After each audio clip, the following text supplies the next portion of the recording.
12 سال بعد از مرگ مهوش در تاریخ 6 مهر ماه سال 52 جلسه فوق محرمانه‌ای در منزل آیت الله زنجانی با حضور 11 نفر تشکیل شد. جلسه ای از سلسله جلسات هفتگی که سرنوشت انقلاب ایران رو بعدها رقم میزد.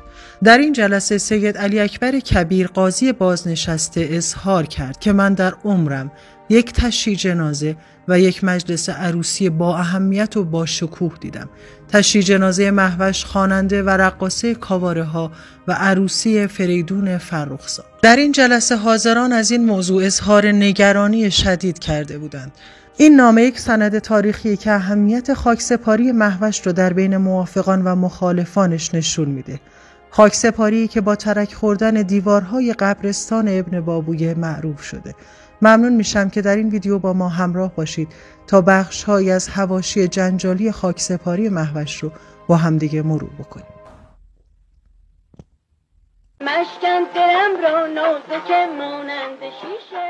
صبح روز 27 دی ماه سال 1339 خبر درگذشت مهوش تیراژ روزنامه‌های اون زمان رو به 120,000 عدد رسوند.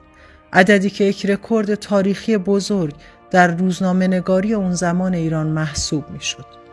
مهوش با یک فولکس واگن در خیابان شاه تهران تصادف کرد و بعد از انتقال به بیمارستان سینا درگذشت و در ابن بابویه به خاک سپرده شد.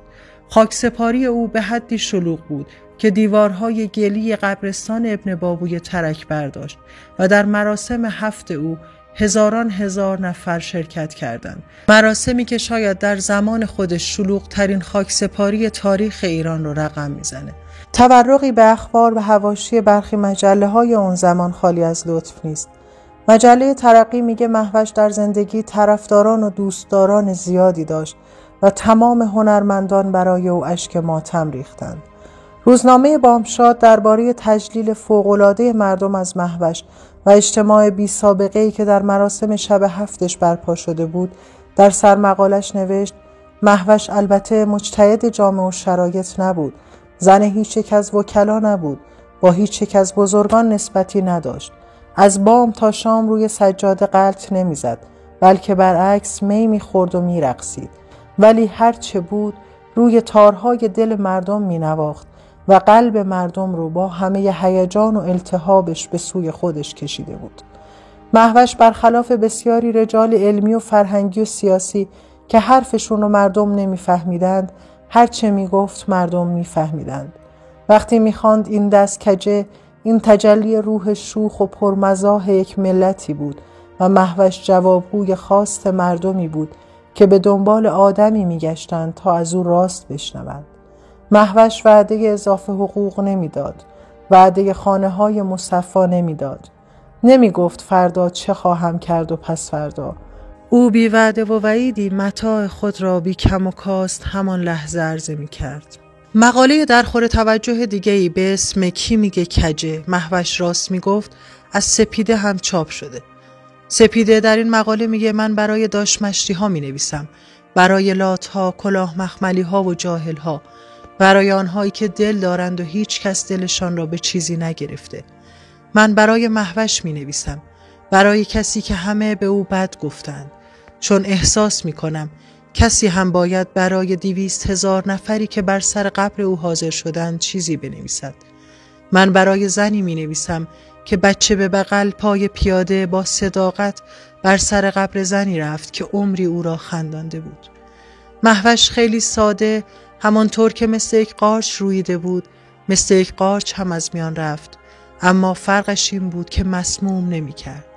شاید اگر کمی ریا و فریب در نهادش بیشتر بود، می توانست چهره مشهوری شود، نویسنده یا خواننده بزرگی، اما مهوش هیچ کدام از اینها نبود. تا زنده بود برای مردم خواند و شادی آفرید. مردم کوچه بازار دوستش داشتند، چون به آنها دروغ نگفته بود، چون بارها وقتی می‌خواند این دست کجه، دستش را کج می‌کرد و مردم می‌دیدند دستش کجه، در حالی که بارها مردم دیده و شنیده بودند که بزرگان دستشان را دراز کرده بودند، قسم خورده بودند که دستشان راست است، اما در عمل کج بود.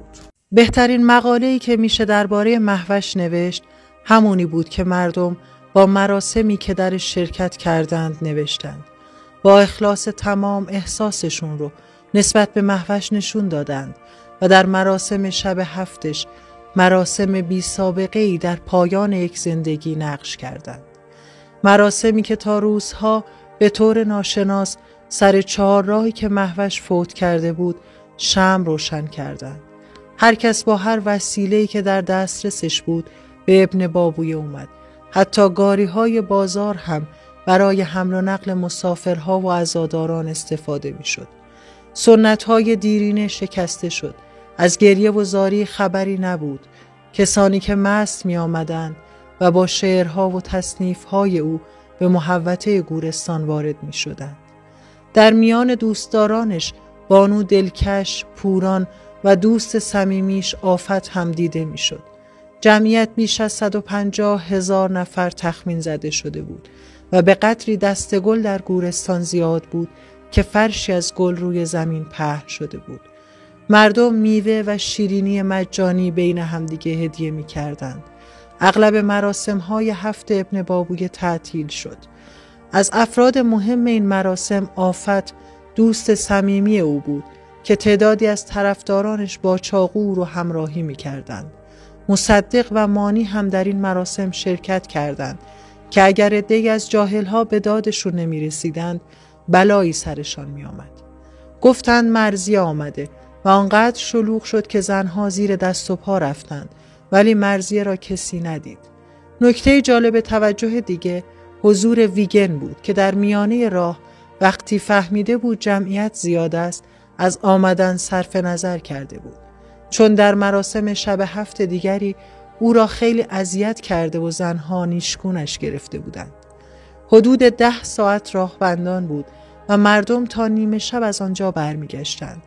قطار فوق‌العاده شاه عبدالعظیم هم حرکت کرد تا مردم را برساند.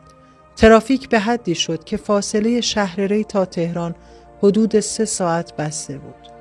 مهوش که در سالهای آخر عمرش در فیلمی به نام مهر مادری بازی می کرد، با مرگ نابهنگامش این فیلم رو ناتمام گذاشت و کارگردان مراسمی از درگذشت او رو در فیلم گنجوند.